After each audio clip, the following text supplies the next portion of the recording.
The space shuttle Aurora Star rested on the launch pad, glowing faintly under the lights of Earth's upper port. It was not a large ship, but it was fast and safe. It carried 100 passengers who were ready to travel from Earth to Luna Station. The air was filled with excitement and nervous energy. Most passengers chatted happily while waiting for the doors to close. They talked about new jobs on the moon, family reunions, and the beauty of space. In seat 14A sat a quiet young woman named Mira. She was not talking to anyone. She had a small travel bag under her seat, a soft gray jacket, and a calm look on her face. Her hair was tied back neatly, and her eyes were focused on the large viewing window beside her. She looked peaceful, almost distant, like someone who was used to silence. Other passengers noticed her but did not pay much attention. To them, she was just another traveler. The man beside her, a cheerful salesman named Greg, tried to start a conversation. "First time to Luna Station?" he asked with a smile. Mira turned slightly toward him. "No," she said softly. Her voice was calm and even. "I used to work there." Greg nodded politely, but did not ask more questions. Something about her tone told him she did not want to talk. He went back to reading the glowing screen on his tablet, while Mira continued to watch the stars beyond the port window. Inside her mind, Mira was not thinking about Luna Station or the passengers around her. She was remembering another ship, much larger than this one, and another time when she wore a uniform with silver markings. She had once been a navigation officer in the Terran Defense Fleet. Years ago, she had guided ships through asteroid fields and plasma storms. She had been trained to calculate courses by hand when computers failed. She had worked with brave crews and had seen both triumph and loss. But one mission had changed everything. During a rescue operation, her ship had been hit by debris. The fleet lost several officers, including her commander, who had been her mentor. Mira had survived, but she never forgave herself for one mistake in her calculations. Even though the report cleared her of blame, she left the fleet soon after. She had promised herself she would never pilot or guide a ship again. Now she lived quietly, working with data systems on Luna. Her job was simple and safe. She avoided attention. She avoided noise. As the shuttle prepared for takeoff, the captain's voice came over the speakers. "Good evening, passengers. This is your captain speaking. We are ready for departure. Please fasten your belts and enjoy the view as we leave Earth orbit." The engines came to life with a deep hum. The shuttle lifted gently, pushing everyone back into their seats. Through the window, Earth began to shrink. The blue oceans and white clouds slowly turned into a glowing sphere. Mira watched it carefully, her heart beating with a mix of sadness and awe. No matter how many times she had seen it, Earth always looked fragile and beautiful from this height. Some passengers cheered. Others gasped as the sky turned black and the stars appeared. Greg leaned forward and pressed his hand against the window. "Look at that," he said. "It's amazing, isn't it?" Mira gave a small smile. "Yes, it always is." After a while, the ship reached cruising altitude and leveled out. The cabin lights softened. The flight attendants moved through the aisles, offering drinks and small food packs. A soft instrumental tune played in the background. Everyone seemed relaxed, but Mira's mind stayed sharp. She noticed things most others did not. A faint vibration under the floor panels, a slight flicker in the overhead lights, a delay between the pilot's announcements and the control responses. These were tiny details, but they spoke to her trained senses. She quietly observed, saying nothing. The pilot's voice came again. "Ladies and gentlemen, we are now moving past Earth's upper orbit. Estimated travel time to Luna Station is 4 hours. We are expecting calm conditions." Mira looked at the pilot through the open cockpit door. He was a middle-aged man with steady hands and kind eyes. His co-pilot was younger, focused on the monitors. They seemed confident, and yet something about the pilot's movement caught Mira's eye. He rubbed his forehead slowly, almost like someone fighting off a headache. A few minutes later, turbulence hit. It was not violent, but it was unusual for a shuttle in this region. The passengers gasped as the cabin shook slightly. The attendants moved quickly to reassure them. "Just a small gravity adjustment," one said cheerfully. "Everything is fine." Mira gripped her armrest and took a deep breath. She knew the difference between a normal shake and an electrical surge. The hum of the engines changed tone for a moment, then steadied again. Greg laughed nervously. "Guess even space flights can have a few bumps." Mira nodded but said nothing. Her eyes moved toward the cockpit again. The pilot was speaking into his headset, but his tone sounded forced. She saw his hand trembling slightly as he reached for the control board. The co-pilot leaned over to assist him. Her instincts stirred. Something was not right. To most people, a pilot touching controls or talking quickly on comms meant nothing. But to Mira, it was a signal. She remembered long hours in training when instructors drilled them to spot early signs of system failure. She could almost hear her old mentor's voice reminding her that a single second of hesitation could cost lives. Mira looked away from the cockpit and stared out the window again, trying to calm her thoughts. Maybe she was overthinking it. Maybe it was just stress. But deep inside, she felt that same cold awareness she had felt during her fleet days, the one that warned her when danger was near. The turbulence came again, stronger this time. Lights flickered. Some passengers shouted. A child started crying. The attendants hurried through the aisle, telling everyone to stay calm. Mira stayed still, her hands flat on her knees, eyes fixed ahead. The co-pilot made an announcement. "Apologies, everyone. We are adjusting our course to avoid a small debris field. Please remain seated." Greg looked at Mira. "Debris field? Is that dangerous?" She replied in a steady tone. "It depends on how close it is. Most debris burns up before contact." Her calm voice helped him relax, but inside her mind she was calculating possible courses. She knew the standard lunar route well. There should not be any debris fields this early into the trip. The engines roared slightly louder. The ship tilted, adjusting its direction. The movement made drinks spill and passengers clutched their armrests. Mira leaned back and watched the stars shift across the window. After several long minutes, the shuttle stabilized again. The co-pilot's voice returned, sounding lighter. "Thank you for your patience. We have cleared the debris field. All systems are normal." The passengers clapped in relief. Some laughed nervously. The attendants began collecting spilled cups and helping people calm down. But Mira did not relax. She noticed that the cockpit door had closed now. The small observation light above it glowed red, meaning the pilot had locked it from inside. That was standard procedure during emergencies. She tried to dismiss the thought, but her instincts would not let her. Something inside that cockpit was not right. As time passed, the shuttle returned to quiet. Some passengers slept. Others watched films on their screens. Greg snored softly beside her.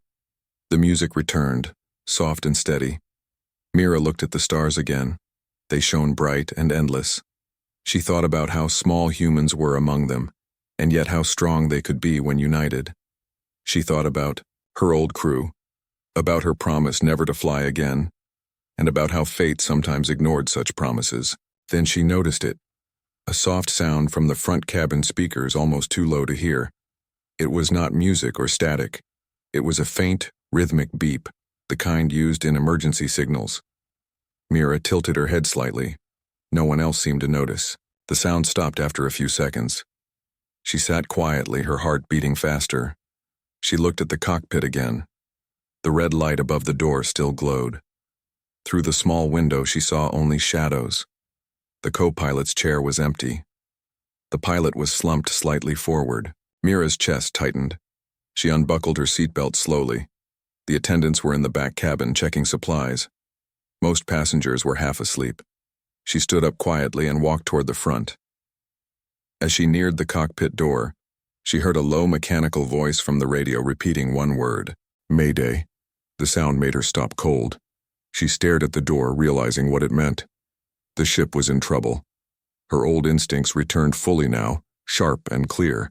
She knew that if no one acted fast, everyone on board could be in danger. For the first time in years, Mira felt that familiar surge of purpose.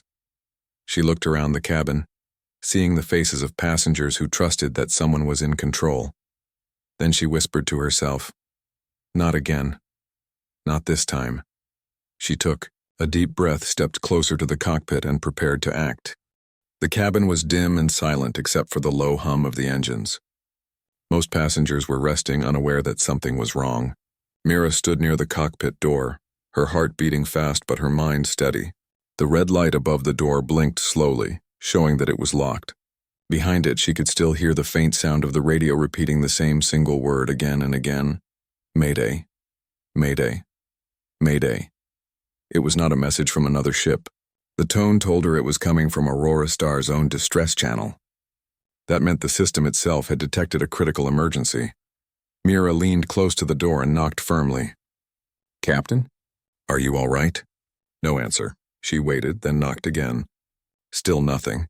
Inside, she could hear only the faint beeping of instruments. Her instincts shouted at her to move faster.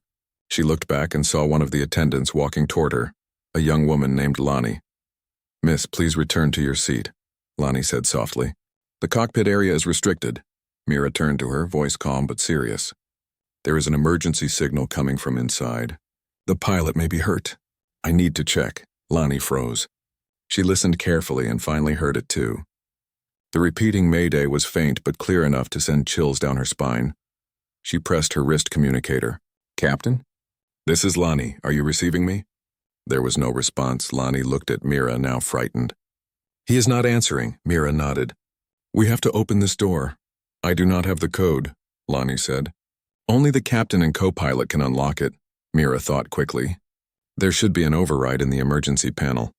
She knelt by the side wall near the door and removed the cover with her fingers. Inside was a small keypad and lever. Most passengers would not even know it existed. Lonnie watched her with wide eyes. "How do you know that?" "I used to work in navigation," Mira said. "Help me pull this lever when I count 3. They both gripped the handle. Mira counted firmly. 1, 2, 3, they pulled together. The mechanism hissed as pressure released. The red light above the door turned yellow, then green. Mira pushed the door open carefully. Inside, the cockpit lights flickered. The pilot was slumped forward in his seat, his hands hanging loosely over the controls. His headset had fallen off. The co-pilot lay on the floor, breathing weakly but still alive. The smell of overheated circuits filled the air. Sparks flashed from one of the panels. Lonnie gasped and covered her mouth. "Oh no," Mira moved quickly. She checked the pilot's pulse. He was still alive but unconscious. Sweat covered his forehead. The co-pilot groaned softly. Mira helped him sit up. "What happened?" she asked firmly. The co-pilot tried to speak between shallow breaths. "Electrical surge. Main control board shorted. Autopilot offline." He coughed weakly. "We lost half our systems." Mira supported him as he pointed to the main screen. The navigation map showed their course drifting far off the safe lunar route. If they kept going, they would enter the edge of the asteroid belt. "How long ago?" Mira asked. 10 minutes, the co-pilot said. "We tried to reroute power, but the circuit burned out." Then the captain collapsed. "Oxygen mix error, maybe. I do not know." Mira looked at the readings. The oxygen control unit was flashing red. Pressure inside the cockpit was slightly lower than in the cabin. That could explain the pilot's collapse. She reached for the emergency control switch and normalized the air levels. Lonnie stood frozen near the door. "Should I call for help?" "Yes," Mira said. "Use the radio, open the channel to Luna Station and tell them our position." Lonnie moved quickly, but the radio only repeated the same automated Mayday signal. She looked helplessly at Mira. "It is not responding." Mira sat in the pilot's chair and began scanning through the manual systems. Her fingers moved with confidence. The co-pilot looked at her weakly. "You know this layout. I trained on an older model," she said. "But the basics are the same." She checked the fuel gauge. They still had enough fuel for several hours, but the navigation computer was completely dead. Without it, the ship could not correct its orbit automatically. She took a deep breath and turned to Lonnie. "Go back and calm the passengers. Tell them the pilot is receiving medical attention and that I am assisting with controls. Do not tell them the full situation yet." Lonnie hesitated, eyes filled with worry. "Who are you?" Mira gave a short answer. "Someone who can help." Lonnie nodded and ran back toward the cabin. Mira turned to the co-pilot again. "Try to stay awake. I may need your help. He nodded weakly. She activated the manual override switch, something that few civilian pilots even used. The control lights dimmed and the main screen changed to a simpler interface. It allowed direct input without computer assistance. Mira entered the coordinates by hand, her eyes moving between the charts and the viewport. The stars outside looked still, but the movement of the ship told her otherwise. She could feel the slow spin through the vibrations under her feet. She had done this before in tougher conditions, but it had been years. The engines responded slowly, almost reluctantly, but after several seconds the ship's roll steadied. The artificial gravity evened out. She felt the first small wave of relief. Good, that is something. The co-pilot blinked at her. You just corrected drift by hand. Old habits, she said. He gave a weak smile. Thank you. Mira checked the diagnostics again. Life support was holding steady now, but the power system was unstable. The backup reactor had taken a hit during the surge. She could not fix it from here. They needed engineering access. She pressed the intercom. Lonnie, is there anyone aboard with technical training? A moment later, Lonnie's voice came through, nervous but clear. There is a young man who said he works in maintenance at Luna Port. His name is Iran. Bring him to the cockpit, Mira said. While she waited, Mira monitored the systems. She tried the radio again, adjusting the frequency manually. She could hear distant signals from other ships, but nothing clear. The distress message kept looping. A few minutes later, Lonnie arrived with Iran, a thin man in his 20s who looked nervous but determined. I can help, he said quickly. Mira gestured to the panel beside her. The secondary power relay is unstable. I need you to go to the maintenance deck and check the blue conduit line. If it is glowing red, shut it down and restart the circuit. That will stop the drain. Aaron nodded, his voice shaking. Understood. Lonnie will go with you, Mira said. Stay calm and move fast. They left immediately. Mira turned back to the controls. The co-pilot had fainted again, his breathing steady but shallow. She placed an oxygen mask over his face from the emergency kit. Alone in the cockpit, she focused on flying. Every warning light reminded her of her old days in the fleet. Every sound of the engines brought back memories she had buried deep. She could almost see her old mentor standing beside her, reminding her to trust her instincts. She adjusted the engine thrust and checked the heading. Slowly, the ship began to return to a safer path. The vibrations under her feet softened. She whispered to herself, "Hold together, Aurora Star." Down in the maintenance deck, Aaron and Lonnie worked in the dim light. The air smelled of burnt metal. Sparks flickered from one of the panels. Aaron found the blue conduit glowing red-hot. He used the insulated tool to release the valve and flipped the reset switch. The hum of power shifted. The lights brightened slightly. It worked, Aaron said with relief. Tell her we got it. Lonnie tapped her wrist communicator. Mira, power is stable again. Good job, Mira replied. Stay down there and watch the readings. If it overheats again, shut it off immediately. She leaned back in the chair and took a long breath. For the first time since the emergency began, the ship felt steady. But her relief did not last long. The navigation alarm beeped again. A red warning flashed on the screen. An incoming debris cluster was detected ahead, larger than before. Without the automatic sensors, the system had missed it until now. The ship was heading straight toward it. Mira tightened her grip on the controls. Of course, it could not be that easy. She switched the view to the external camera. Dozens of small rocks drifted ahead, glinting in the light of distant stars. If even one of them struck the shuttle at high speed, it could cause serious damage. She opened the intercom. Everyone, fasten your seatbelts immediately. We are passing through a debris field. Stay calm and remain seated. In the cabin, passengers began fastening belts. Lonnie guided them, trying to hide her fear. Mira angled the ship downward slightly to minimize impact. The engines roared. She maneuvered manually, watching the rocks flash past. Each movement required perfect timing. She could not rely on sensors now. A sharp thud shook the ship as a small rock grazed the hull. The cabin lights flickered again. The passengers gasped. Mira kept her hand steady, eyes focused. Another impact followed, stronger this time. The sound echoed through the metal. The warning lights blinked rapidly. The hull sensors reported minor damage near the cargo section, but the structure was still stable. Mira continued adjusting the course until the debris cleared. Finally, silence returned. The passengers began to cheer faintly. Lonnie's voice came over the intercom, trembling but proud. "We are clear of the debris. Everyone is safe." Mira leaned back and closed her eyes for a moment, exhausted but relieved. She had guided the shuttle through danger without a working autopilot, relying only on skill and instinct. Aaron's voice came from the communicator. "Power levels are holding steady. The conduit is normal now." The ship Aurora Star drifted in the black silence of space.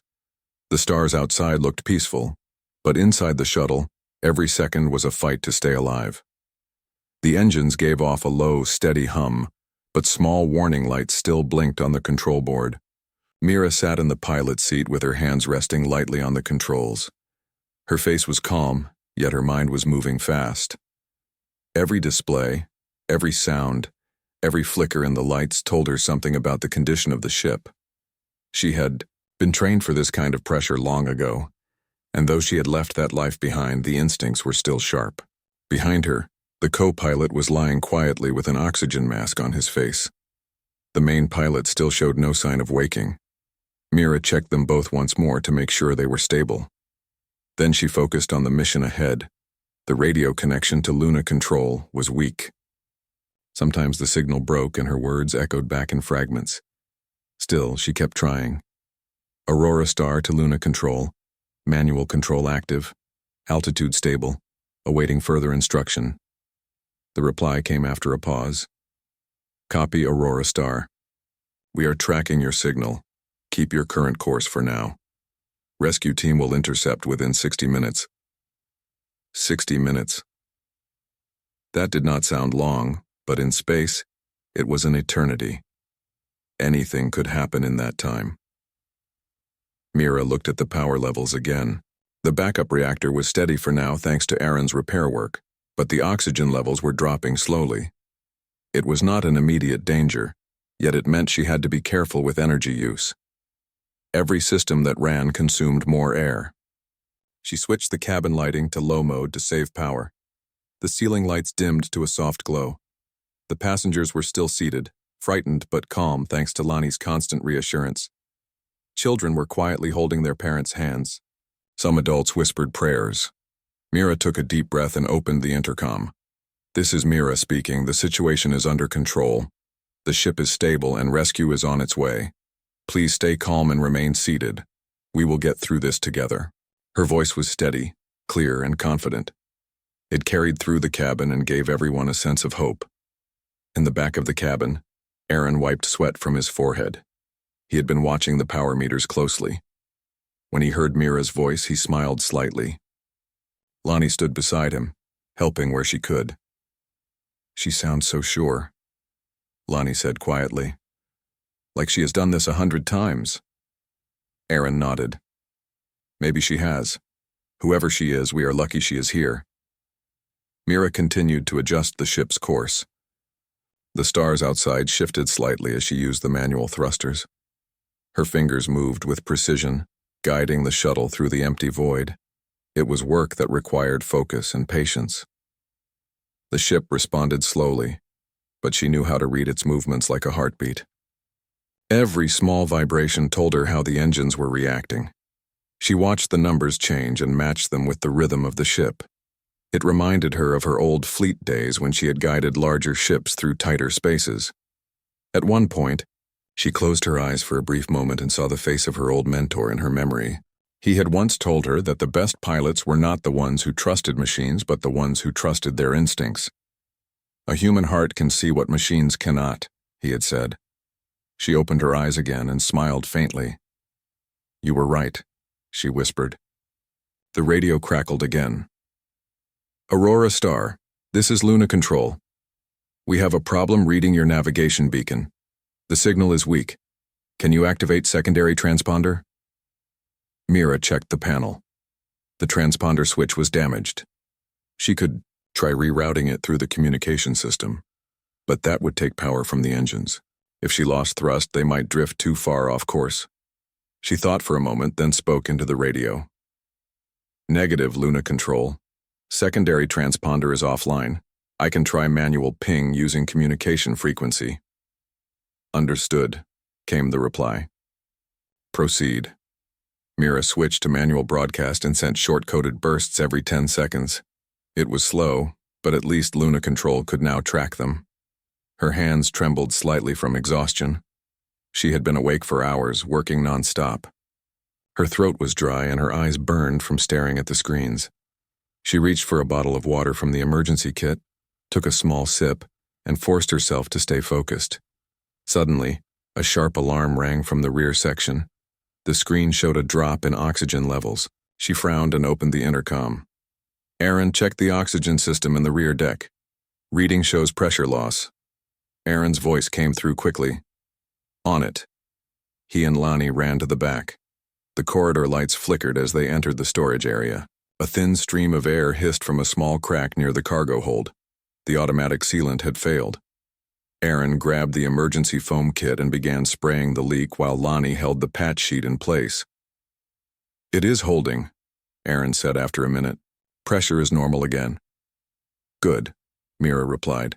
Stay there and monitor it. If the seal breaks again, use another patch. Back in the cockpit, Mira adjusted the life support control to rebalance airflow. The readings stabilized. She let out a slow breath of relief. For the next few minutes, the ship was quiet.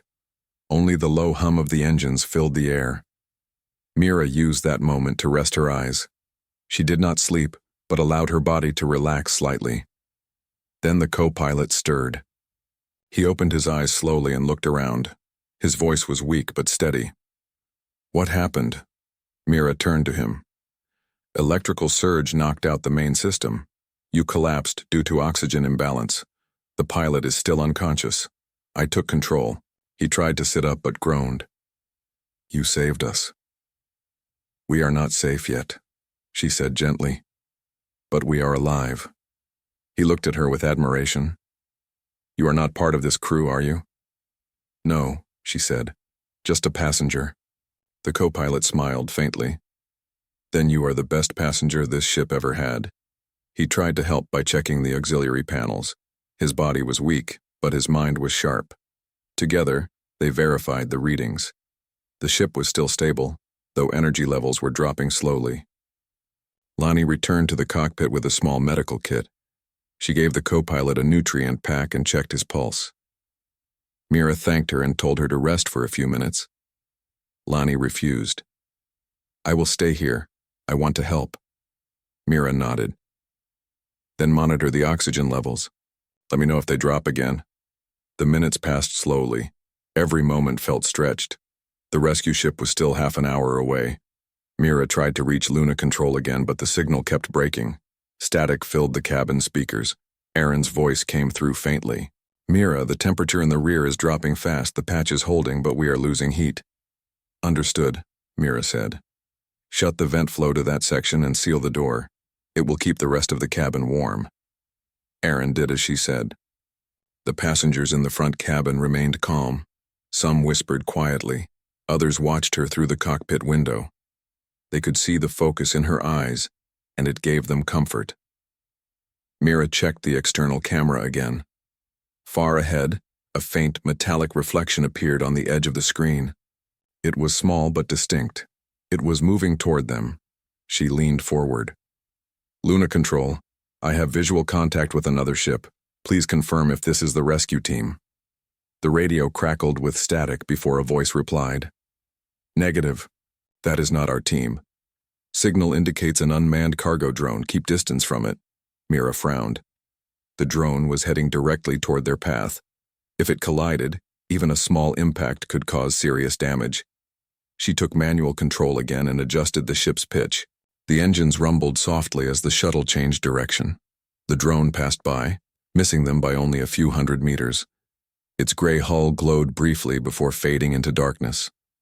Mira watched it disappear and felt her chest relax. Another danger avoided. Lonnie exhaled in relief. That was close. Yes, Mira said. Too close. The co-pilot smiled weakly. You have good eyes. Experience, Mira replied. For a few moments, everyone was silent. The tension slowly eased. Mira looked at the time counter. Only 15 minutes remained before rescue. She could almost see the faint blinking light of the rescue ship in the distance now. It looked small but bright. Suddenly, another alarm began to sound. This one was different, deep, and slow. Mira checked the display and felt her heart tighten. The main engine temperature was rising fast. One of the cooling lines must have cracked during the earlier turbulence. If it overheated, they could lose power completely. "Aaron," she called. "Check the engine cooling pipe. Reading shows heat buildup." Aaron's voice came back filled with concern. "It is glowing orange. It is close to overload." "Switch to manual coolant feed," she said quickly. "Use emergency reserve tank B." "I am on it," Aaron said. Lonnie looked at Mira nervously. "What happens if it fails?" Mira kept her tone calm. "Then we glide until rescue arrives." She watched the numbers slowly stop rising. After a tense moment, the temperature dropped back to normal. She nodded to herself. "Good work, Aaron." The radio came alive again. "Aurora Star, rescue ship approaching. Prepare for docking." A wave of relief swept through the cabin. Mira turned on the external camera. The rescue vessel shone brightly as it closed the distance. Its engines glowed blue against the dark background. "Everyone remain seated," Mira said through the intercom. "Rescue has arrived. Stay calm during docking." The rescue ship extended a mechanical arm that latched onto the side of Aurora Star.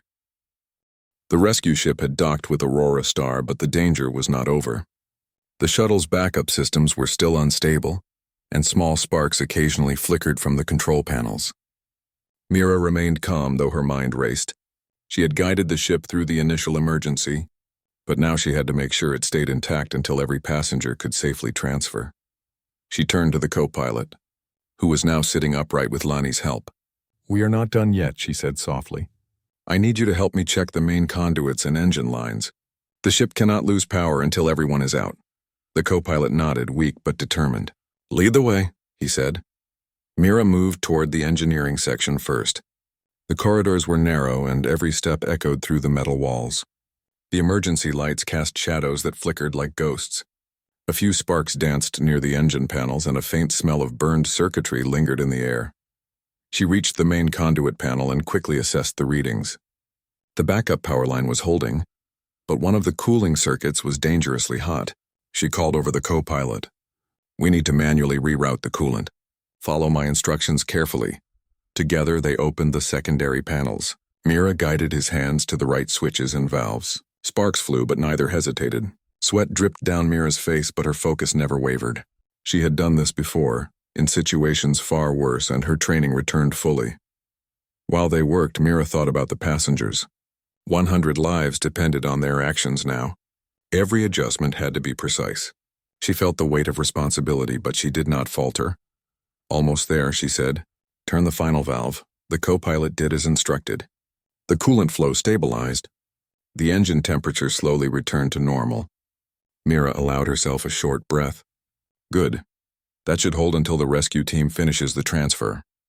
They moved to the rear section where the cargo area had suffered minor damage during the debris field. Aaron and Lonnie were already there, monitoring the air pressure after the earlier leak. The space smelled faintly of disinfectant, mixed with the metallic scent of machinery. Mira checked the patch. It held, but she noticed a small vibration along the walls.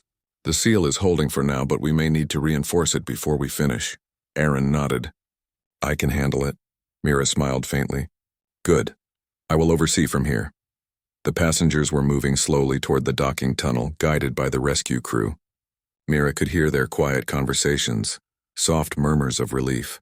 Some children clung to parents, looking wide-eyed at the strange sight of the shuttle's interior. Mira watched them carefully. She wanted to make sure they felt safe until they were fully aboard the rescue ship.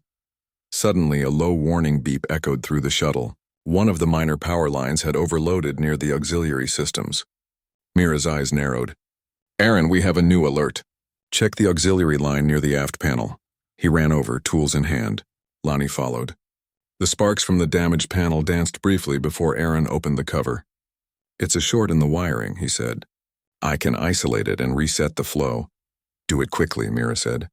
"We cannot afford any more delays." Aaron worked carefully, rerouting the energy. The lights flickered again, then stabilized.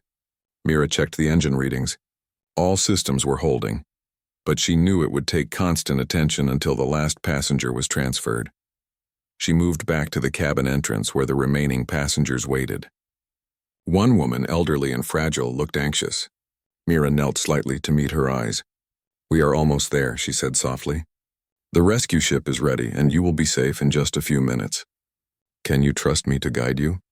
The woman nodded slowly. "Yes, dear. I can trust you." Mira gave a small smile and helped her to her feet. Lonnie assisted, guiding them carefully toward the docking tunnel. Each passenger passed safely through the narrow corridor. Mira kept watch for any signs of pressure drop or sudden alarm. Time felt slow. Every sound, a faint hiss, a click, a hum, carried weight. Mira felt her body tiring, but she could not rest. 100 people depended on her vigilance. She moved methodically, checking each section of the shuttle. When the last group of passengers reached the docking tunnel, Mira turned to see the rescue crew ready to escort them aboard. She gave a nod, signaling that the shuttle was stable enough for the transfer. The rescue personnel moved quickly, helping each passenger across the small space between the ships. Lonnie and Aaron stayed close, guiding and reassuring the travelers. Mira watched, heart steady but full of tension. She knew that a sudden mistake or failure could endanger everyone again. Then the shuttle gave a small jolt. A loose panel in the rear section shifted slightly. Mira reacted immediately, running back and pressing it into place. The warning lights blinked briefly, but the system stabilized again. She exhaled, quietly relieved. The last passenger stepped onto the rescue ship. Mira stayed in the shuttle's cockpit, making sure the emergency override systems remained stable. She glanced at the co-pilot and Aaron. Both were exhausted but alert. "Good work, everyone," Mira said. "We are almost done. One more check and we can consider this shuttle secure." She walked through the corridors one last time, checking panels and vents. The temperature was steady, the oxygen levels normal, and the engines cooled. Sparks no longer flickered. She felt a deep sense of pride mixed with exhaustion. From the docking tunnel, the rescue captain spoke over the intercom. "Aurora Star, we have secured the ship. All passengers are aboard safely. We will tow you to Luna Station for assessment. Thank you for your cooperation." Mira allowed herself a small smile. "Thank you," she said quietly. As the passengers settled into the rescue ship, Mira lingered in the cockpit. She ran her fingers over the control panel, feeling the hum of the engines beneath her hands. This ship had been more than metal and circuits. It had been a test of human skill, patience, and courage. She thought about how humans had come to space, not only to explore but to survive and help each other. Machines were important, but they could fail. Only the human spirit, the ability to think, adapt, and act with courage, could overcome true danger. Lonnie came to stand beside her. "You saved them all," she said softly. "I do not know how to thank you." Mira shook her head. "We all did this together. Aaron, the co-pilot, you, and even the passengers. Everyone had a part to play. I just guided it," Aaron nodded. "Still, your calm and focus made the difference. Without you, the shuttle might not have lasted until rescue." Mira looked out the small cockpit window at Luna, growing larger as the rescue ship guided them closer. She felt a quiet satisfaction. She had faced fear, uncertainty, and danger. She had done what she never thought she could again. The co-pilot, now fully conscious, approached.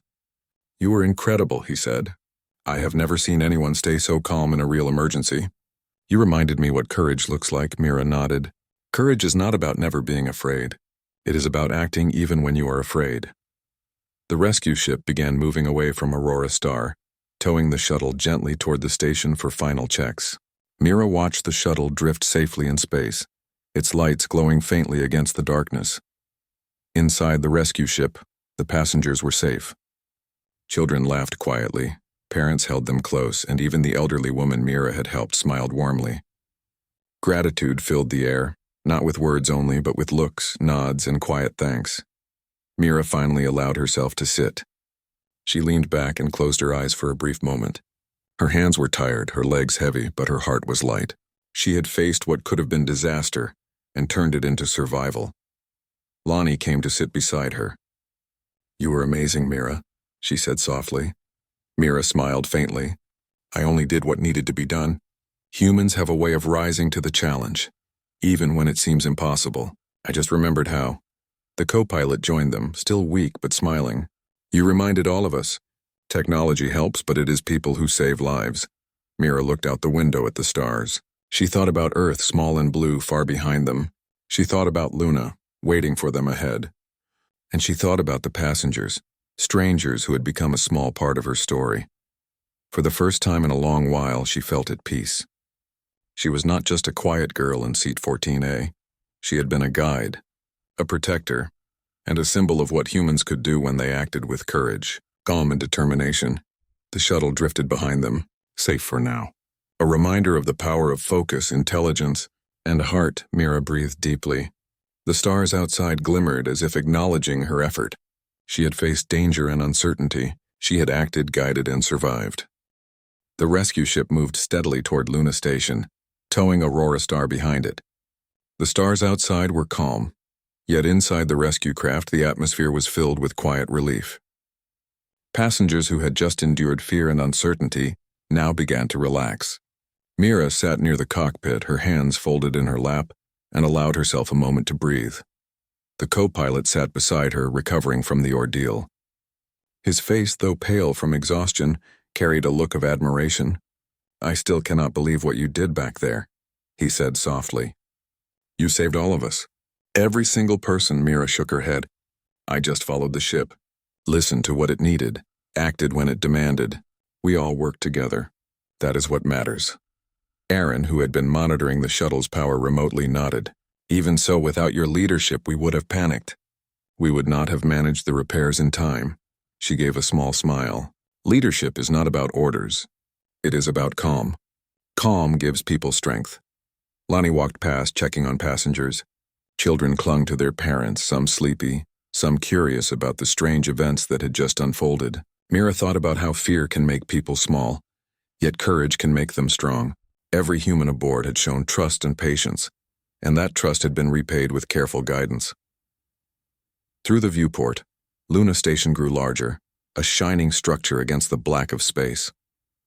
Its landing pads and docking bays were lit with bright white light, and rescue crews were waiting. The shuttle's position had been transmitted in full detail, allowing the station to prepare. The docking procedure began carefully. Mira observed as the rescue team aligned the tethering system to the shuttle. It clicked into place with a loud metallic sound. The tension in the air eased slightly as the first lines connected. Good. Docking in progress, Mira said calmly over the intercom. The passengers watched as the mechanical arms attached and stabilized the shuttle. The ship that had carried them through danger now looked quiet and harmless, yet they all knew what it had endured. Mira glanced at them, seeing gratitude and relief reflected in their eyes. Miss, one of the crew called gently, would you like to escort the passengers first? She nodded. I will. I want to make sure everyone is safe. She moved to the rear section where Aaron and Lonnie were waiting. The co-pilot followed slowly, still regaining strength. Together, they began guiding passengers into the docking tunnel. Each step was careful, each movement deliberate. They were carrying people who had just survived fear, and the sense of responsibility weighed on Mira. The elderly woman she had helped before smiled again. You were so brave, she whispered as she walked past Mira. I only did what I could, Mira replied softly. Stay safe now.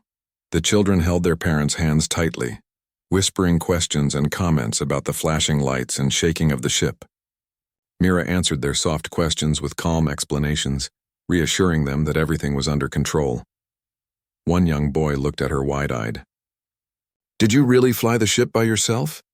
Mira knelt to his level. Not by myself. I had help, but yes, I guided it. The important thing is staying calm and making good choices. He smiled faintly and nodded. Mira stood, giving him a quiet look of encouragement. The passengers moved through the docking tunnel smoothly. Rescue personnel assisted those who needed extra help. Mira stayed at the back to ensure that the final ones passed safely. Once all passengers were aboard Luna Station, the rescue crew instructed Mira, the co-pilot, and Aaron to follow them for medical checks. Mira allowed herself to finally relax, though her mind stayed alert. The shuttle was still tethered, and while the emergency systems were holding, she knew it had suffered strain. Luna engineers would need to inspect it fully. In the medical bay, Mira, the co-pilot, and Aaron received a quick examination. All vital signs were normal. Minor exhaustion and dehydration were noted, but no serious injuries. Mira allowed herself to slump slightly into a chair, finally letting the tension of the past hours leave her body. The co-pilot looked at her. "You never said your name before. May I know it now?" "I am Mira," she said softly. He nodded. "Mira, you were amazing. The shuttle survived because of you." She smiled faintly. "We all survived. That is what matters." Aaron, sitting beside them, let out a quiet laugh. "I think the passengers will never forget you. They will tell the story of the quiet girl in seat 14A who saved them all." Mira's lips curved into a small smile. She had not wanted recognition, but she realized it did not matter. What mattered was the truth of what had happened. Courage and calm had guided them through. Later, as the three walked toward the main terminal, news of their heroism had already spread. Crew members and passengers whispered quietly, offering smiles and nods. Some thanked Mira directly while others shook her hand firmly. It was a strange feeling for someone who had always preferred to remain in the background. One of the rescue team leaders approached. "Mira, would you join us for a formal debrief? We want to understand exactly how you managed the shuttle under manual control." Mira hesitated. She had guided the ship with instinct and skill, not for recognition. Yet she nodded. "I will. It may help others if they know what happened." During the debrief, Mira explained the sequence of events clearly. The electrical surge, the collapse of the pilot, the unstable power lines, and the debris field. She described the manual maneuvers, the rerouted coolant systems, and the careful monitoring of life support. Every detail was precise and honest. The engineers listened attentively, asking questions about her techniques and decisions. She answered calmly, even when they questioned her methods. They were impressed by her composure and knowledge. One of the lead engineers said, "It is rare to see such clarity under pressure. You are calm, methodical, and courageous. The shuttle would not have survived without you." Mira remained quiet for a moment. "I only did what I had to do. Humans adapt when needed. Machines can fail, but people can act to save others. That is what I focused on." After the debrief, Mira stepped outside to the viewing platform. From there, she could see the tethered Aurora star floating calmly against the backdrop of Luna. It had survived. The people aboard were safe. Everything she had done mattered because others had trusted her and followed her guidance. A group of passengers approached her, each wanting to express thanks. The elderly woman she had helped earlier smiled warmly. "You were our guardian," she said. Mira shook her head gently. "We all helped each other. I only guided where I could." The young boy from before held out a small drawing he had made during the journey. It showed the shuttle, stars, and a small figure in seat 14A smiling bravely. Mira took the drawing and smiled, touched by the innocence and recognition. Through the terminal's large windows, Earth shone far away, calm and blue. Mira thought of how small humanity was in the vast universe, yet how powerful they could be when they acted together. The shuttle had survived not because of technology alone, but because of human courage, intelligence, and care. For the first time in years, Mira felt a deep sense of belonging. She realized that silence did not mean weakness. Quiet people could act decisively, guide others, and rise in moments when courage was most needed. As the day ended, the crew held a small ceremony to acknowledge the passengers' safety and Mira's role in guiding the shuttle. Though she had not sought praise, the words of gratitude touched her. "You showed everyone the power of calm and focus," the rescue leader said. "The shuttle survived and 100 lives were saved because of your courage." Mira gave a small nod. She did not need applause or medals. The knowledge that people were safe was enough. Later, as she prepared to leave the station, she glanced once more at Aurora Star, tethered and resting safely. She felt a sense of peace. The shuttle had been a challenge, but it had also been a reminder of human strength, determination, and adaptability. Walking toward the transport to return to her quiet life, she smiled softly. She was no longer just the quiet girl in seat 14A. She had acted when needed, guided others, and preserved life in the cold vastness of space. That courage, though quiet, had made all the difference. Even among the stars, humans had shown what they could do. And Mira had been part of it. For her, it was enough.